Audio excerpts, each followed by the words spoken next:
Welcome to Faith Positive Radio with Dr. Joey Fawcett, the Christian business coaching conversation that increases your faith with greater joy at work so you love God and others more. Dr. Joey interviews Christian business professionals just like you to discover their secrets for working faith positive in a negative world. Welcome to Faith Positive Radio with Dr. Joey Fawcett. Hey, Faith Positive Nation. Dr. Joey here with you again on this week's episode of Faith Positive Radio. We're actually recording this episode today on a Monday, and it's the day after Father's Day. So yesterday, it was all about fathers, right? I mean, if you're on Facebook or Instagram, any place like that, there are all these images of dads. I posted an image of me with my dad. Very blessed my dad's still with me. And mom too, for that matter. But yesterday it was all about dad, right? Had lunch with one of my daughters, talked to our other daughter who lives in the state. It was just a really fine day. It was a lot of warmth, great memories around Father's Day for so many of us. But for some of us, yesterday was filled with a different kind of memories that we might struggle with to make peace over, memories that may cause some sadness for us. And so it's this mixture among us that we take to work on the Monday after Father's Day, right? For some of us, thrilling memories, great time, still making memories. For others of us, maybe not so much. But the impact that that mixture of memories has on us as fathers and how we parent our children that God gifts us with is huge. And so looking at those patterns and those imprints that we receive and how do we process those and how does that affect the way that we parent the children that God gives us. Today's guest is going to help us really learn how to process and pay attention to those things that are important for fathers. So mothers, don't tune out. In fact, listen to this whole episode, watch the whole episode, and then pass it on to a significant dad, maybe your husband, that you share children with. Because today's guest was 11 years old when his dad committed suicide. And that just does something to you. However, today's guest didn't realize until some years later when he was raising his own three daughters, exactly the powerful potential that God gives us as fathers, in his case of daughters, to shape and mold them into the beautiful women, into the beautiful men that God intends for them to be. So he's written a book. He also has a documentary, and it really is helpful. Both the book and the documentary is helpful for dads who may be absent due to divorce or death or just disinterest.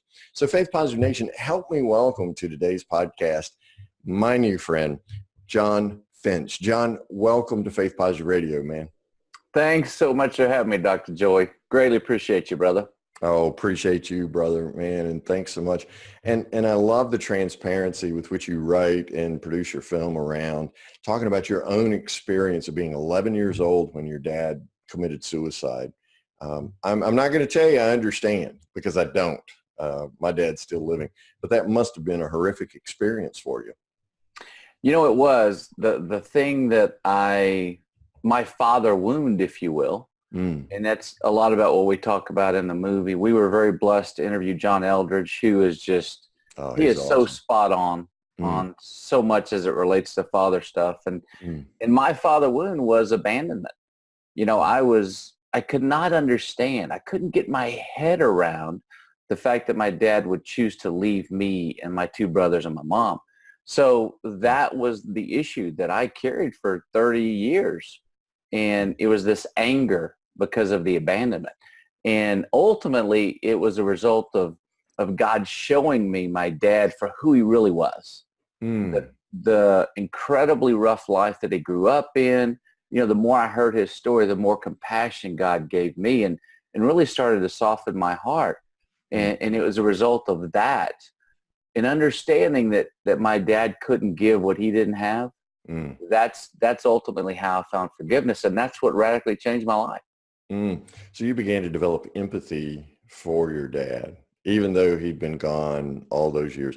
You began to develop empathy for him. Now, you mentioned through hearing his stories. How did you discover stories about your dad and his growing up years? You know, I spent a lot of time with my mom. As I began this process, and there's kind of a backstory to it. I'd just been wandering lost, you know, in this world for the 30-year period, and God took me to this place of real brokenness. And it was in that moment that I realized I've got to figure this father thing out, because I know my behavior, all those things don't make sense. And I knew it was tied somehow into this issue of a father wound. So as I began to explore that, I began to spend more and more time with my mom and ask her more and more questions. It was like I was this little kid, and I just had this innate curiosity. I couldn't get enough of stories about my dad. So you went to mom. Well, God bless her for having the courage to share those, because, she had her own wounds so was it healing for her? What did it do for her to share these stories with you, John? I think it was therapeutic to a degree. I didn't even realize all this stuff. So I'm 51 years old. I didn't even start hearing these stories and really engaging my mom and asking her questions till I was 41. Wow. And you know what? We didn't even talk about the day my dad committed suicide for many, many years. Matter of fact, we had released a short film before we released the full-length documentary. It's a 15-minute short film on YouTube. And it was a result of me showing that, sitting down in the living room and showing that with my mom and my two brothers. That's the first time we had talked about that day ever. Wow. So it was a shameful family secret then. It was just something we didn't talk about. I don't know if it was because all of us were scared of what the others might say, what we might find out. Yeah. It was eye-opening, because my brothers shared things with me that I had no clue. We're talking, so this was about a year or two before we released the short film. So we're talking probably 2012, 2013. And my dad committed suicide in 1979. Holy cow. That's a long time to live with a ton of questions. It is a really long time, to have those real conversations. And I don't know that part of it is just, we were just getting on with life and just doing our thing. I don't know really the reason why that was the first time we had a family conversation about it. We may have done that early on as it related to just the death and funeral and, Sure. Just very superficial, no deep conversation. So what prompted that deep conversation? I mean, something had to happen. The Holy Spirit intervened in some kind of powerful way to create this conversation after all these years. It was me showing them the 15-minute short film before we were going to release it. So I wanted them to come together and see the 15-minute short film before we blasted it out to the world. And just so I could get their stamp of approval to say, okay, yeah, because I didn't want to do anything as it relates, because I'm very open about all my own stuff, right? My struggles, my issues, my junk. And as I share the story in the 15-minute film and the long film, I wanted to make sure they didn't have a major issue with something that was in it. Yeah. So the short film was really your way of dealing with your dad leaving you so early. It was, yeah. And it was, what we thought was going to be the catalyst by which we were going to be able to raise some funds to get the full length made. That wasn't necessarily the case, but I'll tell you what, God has used that 15-minute short film. It is crazy how he continues to use that 15-minute short film to raise awareness and just really help people come to understand that the importance of forgiveness and healing and this father wound, creating this awareness about it and how they can deal with it. So what happened within you to prompt you to do this short film? Because God was moving within you to work this out. He was. And I think it was, I remember driving along one day. We'd started the ministry back in 2010, and God had just done this radical transformation in my life. Again, as a result of the forgiveness I found for my father, he helped me become that man, father, and husband he had always created me to be. Because I was able to lift this burden off my shoulder, or he was able to lift this burden off my shoulders of unforgiveness, right? This baggage. And so I remember driving along one day and God just prompted me and was like, you got to make a film. And I remember walking in the door that day to my wife and saying, honey, I think God wants us to make a film. And she's like, Okay. I have no film background. I've never made a film. So that was like right out of left field then, right? It was. Scratching her head and saying, John, are you sure?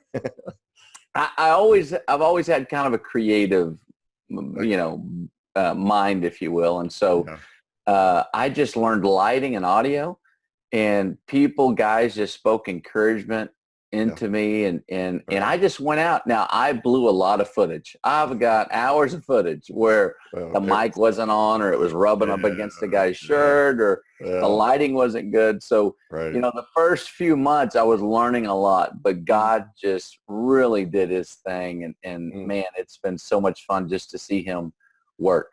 Thank God for patience, right? Yes, and trust. Yeah, trusting you with this. So, but prior to the making of the film, so you're driving along one day and God says, hey, John, I want you to make a film. And your wife thinks you're off your rocker, but she's going to go along with it anyway because it's from God, right? But something happened prior to that. And you said you were living like you were wandering through the land of unforgiveness is what I hear you saying. How did God take you from that place of unforgiveness for your father and help you transform into empathy for your dad and the ability to forgive? It really came down to those stories and seeing my father as human. He grew up with a mom who was married 5 times. Wow. He was dropped off in the middle of New Orleans to live on his own at 16 years old. In the middle of New Orleans. In the middle of New Orleans. And, so there's this tragic upbringing. And it was through those stories, really. And it came down to just this one thing. And it was like, how can you be so resentful, angry, and bitter towards a man who didn't know how to be a father? And it was that truly understanding that my dad could not give what he did not have. Yeah, and he had not had anybody pour into him. So he had his own father wound. Sounds like a mother wound too, right? He did. His dad died when he was 9. So he grew up without a father, and he was raised mostly actually by his grandmother.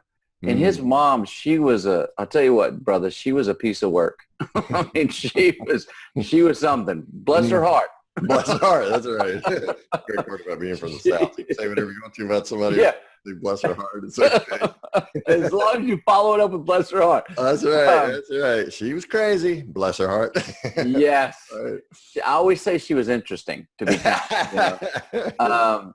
But yeah, she was quite a character, and so really it was just God doing his thing in me. And I'll tell you the other bigger part too is I went to start seeing a Christian counselor, and that's a big deal for a guy because most of us don't want to admit that we have struggles, issues, junk, and so it's a pride thing, right? And so ego, pride. Man, what, you're seeing a counselor, you're seeing a psychologist, man, you're really jacked up. What's wrong? Right? You exit stage left or right, however you can get out of the room with that guy, right? Because he's touched that weakness. He's discovered that he may be just putting up a facade, as John Eldridge talks about, right? A poser, I think is the word Eldridge uses. And that's what I was. We talk about that in the film, actually. I was the ultimate poser. I had for 30 years pretended to be this guy that I wasn't. And that's why I'm so passionate now about, man, what you see is what you get. All my faults, junk stuff, I'll share. I'm an open book. I'm a jacked up, wounded, flawed, imperfect dude, and most of us are. So let's just come together as a band of brotherhood and let's do this thing together because that's what we're called to do. We're just called to do life in community. So it's all of that, understanding that, truly understanding that we as men, it's funny when I'm in a small group or in a men's group or I speak in front of a group of men, when I start to really share my stuff and be very real and authentic and transparent, it is amazing the walls that come down and men start to open up about their own stuff. And we've got to give other men permission to do that, to know that they're not alone and they're not the only one struggling with it. Well, it's kind of like standing on the creek bank in the springtime. you know that water's cold and nobody wants to go in first, right? But once the first person jumps in and it comes up shivering, but okay, then everybody else goes in. So John Finch is just crazy enough to raise his hand and say, hey, me first. I'm like stripping down into my skivvies and I'm jumping in, I'm like, let's do it. I'm going. Yeah, but you got to admit, man, that takes a certain kind of crazy too, a certain courage. Where does that come from within you to raise your hand and say, me first, when it'd be so much easier, and you did for 30 some odd years, keep your mouth shut, suck it up and try to go on and hope nobody notices. I've seen the amazing work that God can do as a result of just honest, raw transparency. And I spent so many years not being that guy, not being transparent and authentic and being this poser and fraud and all of the other stuff that describes that guy. And I was just so sick and tired of it. I'm done with that life and all that stuff. And it's behind me. God has helped me heal. And so it's just been that part of it that, you know what, man, what you see is what you get. And I'm not going to pretend and pose and any of that stuff anymore. Right. And that's so disarming and it's refreshing at the same time.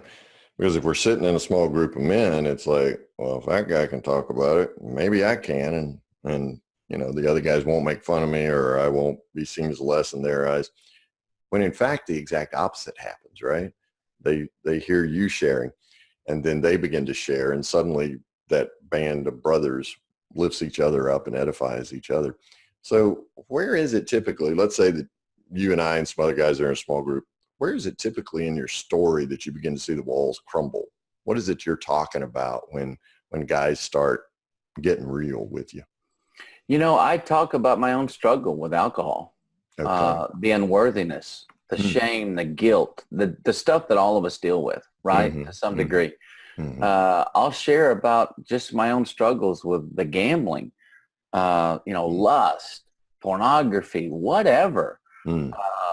All the things that so many of us have dealt with and struggled with. The dangerous part of us as men and the things that we go through is, and the greatest enemy to men is isolation. When we don't have these honest conversations with one another, we think we're the only ones struggling with it. And as a result of that, we then get shame, unworthiness, guilt, all the stuff. And so we start to isolate. Well, then that leads into pornography addiction, alcoholism, drugs, you name it. It's all the stuff that we try to do in the dark that we don't want anybody else to know about. Yeah. And so it's when I begin to share just the stuff, the real truth of my own struggles, that you see the guys go, some of them are like, wow, I had no idea other guys were struggling with this too. I thought I was the only one. And so it's so cool to see the guys come up afterwards. And man, they just open up and share their stories of things they're struggling with. And it's where God does some of his best work. Right there in the mud, right? Yeah, absolutely. Together. Well, there is that sense of unworthiness, the brokenness, the flawed nature of who we are. And we know that inside ourselves, but man, saying that out loud, that's a whole nother matter. So what we try to do is mask it through these addictions. We try to anesthetize ourselves. I refer to it as, the cat litter box needs changing. You can spray it with all the potpourri, Febreze, or whatever you want to spray it with, but it's still going to smell like it needs to be changed, right? But we're just hiding behind that facade, hoping nobody smells that odor. So you help break down those walls. Now, John, you became a dad yourself, not just once, not just twice, but 3 times, a lady, right? You have 3 daughters. So what was that like for you as you're dealing with your own issues, right? Trying to recover from that father wound. There's the alcoholism. There's some other things that are going on. What's that like for you having children? I mean, just agreeing to have children, knowing what it was like for you as a child. That's a big deal, right? It was. And what's interesting is when your kids get to be a certain age, for me, for example, it was 11. when my oldest, she was, the oldest at the time, hit 11 years old, something just hit me. And it was subconsciously or whatever, but it was like, that was the age that my dad left me. That's the age that he killed himself. And so, I didn't really process all this until, 10 years ago, which would have been 2009. Okay. And so my girls were still fairly young. They were 9, 7, and like 3 at that time. Yep. So they didn't get to see the real bad stuff. I don't think they understood it, and they knew maybe a little bit because they've seen such a drastic change over the years. But I don't know that they were able to really process it at such a young age. So I was lucky. I was blessed that they didn't get to see the bad John. I call it the BS John, the before surrender. It was before I totally surrendered to God and let him start working in my life. So I don't think I really thought through all that and didn't even really process it up until the point that I knew, man, you're totally messed up. You got to do some work. And that's when you started seeing the Christian counselor. That's when I assume you went to a John Eldredge retreat and began interacting with that excellent material. Wild at Heart is the book, by the way, that John Eldredge wrote, that if you have yet to experience any of that, that's a great starting point, don't you think, John, is to check out that book? It is. Actually, Fathered by God was his book of the two. Wild at Heart and Fathered by God was really the one that helped me see some things. He goes through like the 6 phases of what he calls manhood or boys. It's each phase has a name, and it's anything from that really young boy and everything he needs from a father to the sage, the older grandfatherly type and so I got to read that, and I saw what I missed at each stage. I saw then how that reflected in my behavior, because I missed those things at each particular stage. But, for me, what really started the journey is a couple of years before I surrendered and started this journey, I was on a golf course with a friend of mine. And we were talking about just all our stuff. And I had shared with him my issues with alcohol and some of the things I was dealing with. And he turned to me at one point and said, "You grew up without a mom, didn't you?" And I said, "Yeah, I did." And I went on and gave him this amazing 10-minute explanation about how incredible my mom is. And she is. She's an angel on this earth. And when I finished, he turned to me and he said, "But was she a dad?" And I was like, whoa, I've never been asked that. I never thought about that. And it was really that. Then he explained where the father wound was. And that's the first time I'd been introduced to any of that stuff. And so I literally walked away from the golf course that day going, wow, there was a sense of relief, because there was a name for this stuff, this behavior and this issue I had, right? Right.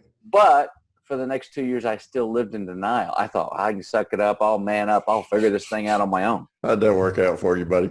Yeah, it didn't work out for sure. Well, it's great to have a name for it, but I think sharing that name with others and being able to have somebody walk alongside you, in your case, a Christian counselor, and then other brothers who are struggling with the same thing. It's just that collegiality that occurs.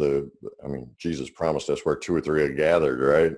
And whatever we bind is bound, and whatever we loose is loosed. So that healing that takes place just from knowing, hey, Joey's dealing with this, Paul's dealing with this, other people or other guys are working through it.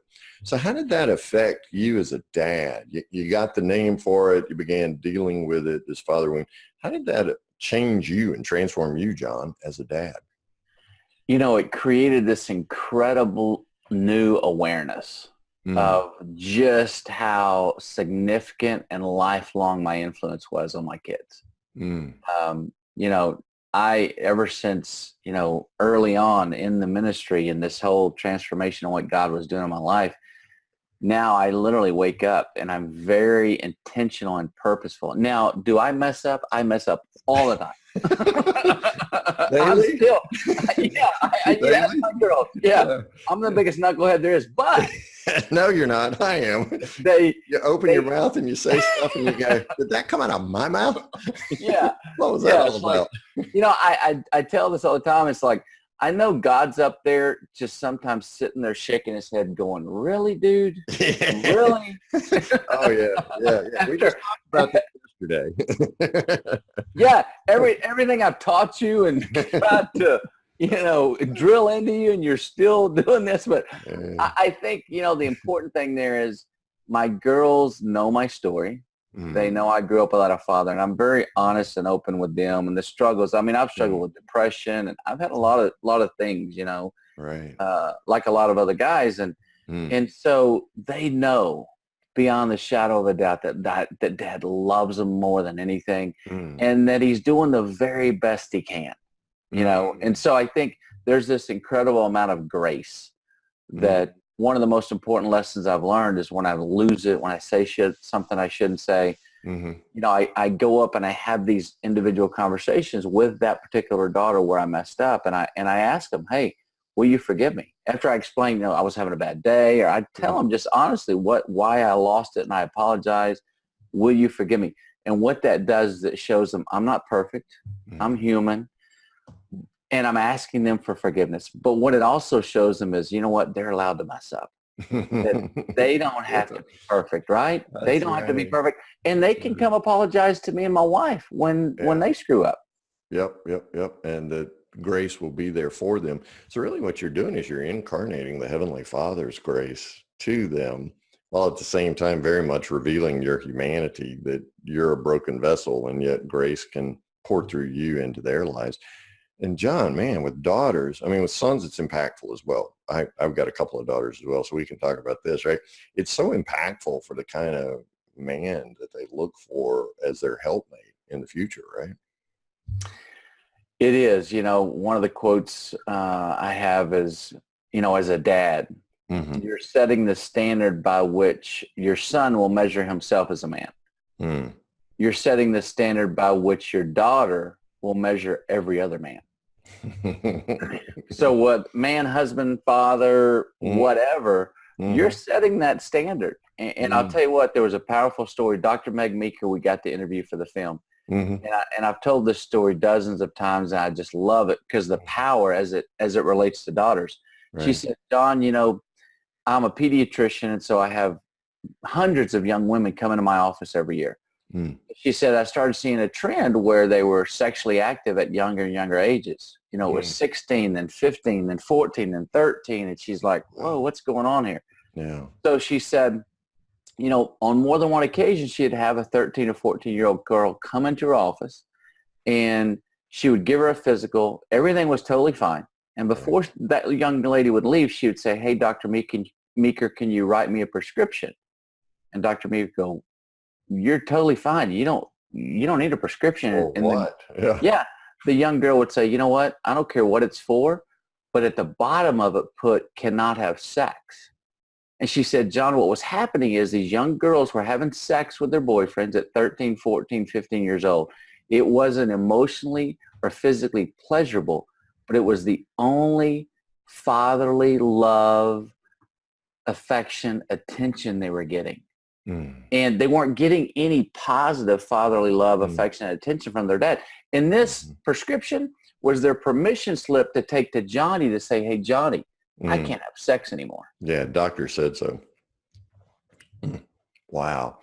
That's incredible. So what an incredible gift that you're helping dads discover with their children, to be that man against which your son will measure himself, and to be that man that your daughters are going to measure every other man.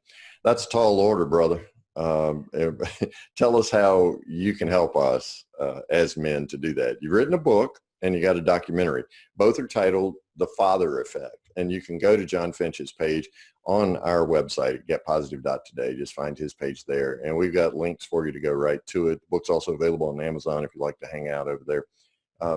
Tell us in 60 seconds what The Father Effect is all about as a book and a documentary, John. It's my story. The movie is my story with a lot of other people's story woven in between. We address a lot of topics. I talk about the real struggle of growing up as a young man without that father figure around, not getting that affirmation, and all the things that are a rite of passage for young men and women. And then we talk about the really great things, the encouraging things that we can be doing on a daily basis to engage and really be that father God created us to be. But it's a message of hope and healing, and helping people understand that power of forgiveness and what God can do in our life as a result. That's beautiful. And the website is thefathereffect.com, and that's effect with an E, thefathereffect.com. So you can go there, grab a copy of the book, and find out how you can watch the film. John, Faith Positive Radio, our Faith Positive Nation always wants to know from our guests about a favorite Bible verse or a favorite Bible passage that really drives their engine. I suspect there's one for you, and maybe more than one, but what's your favorite, John? You know, I can't say that the prodigal son story is not my favorite. You know, the prodigal son story is just such an amazing story, and I think it represents so many of our lives, right? When we kind of stray or lose or whatever. But there is one verse. There's a verse that became my life verse throughout this journey, and it's Hebrews 13:5, which says, "And Jesus said, I will never leave you. I will never forsake you." And it was because of the abandonment.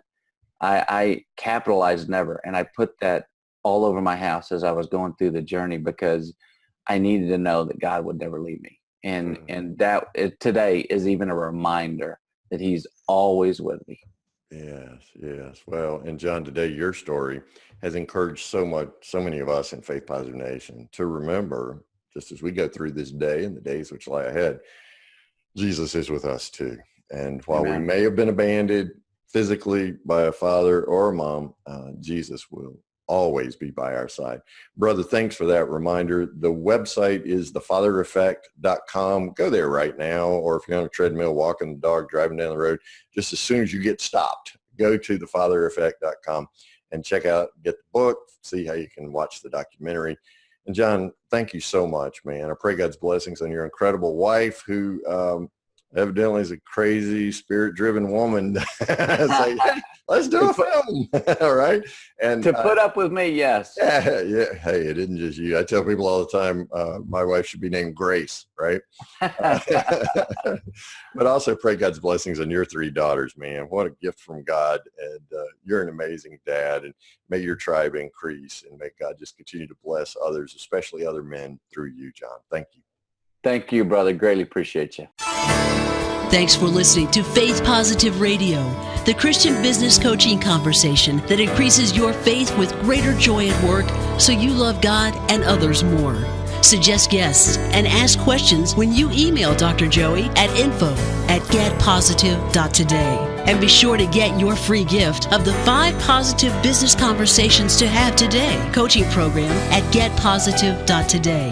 Until next time, may God bless you with everything your heart can hope for and more than your mind can imagine.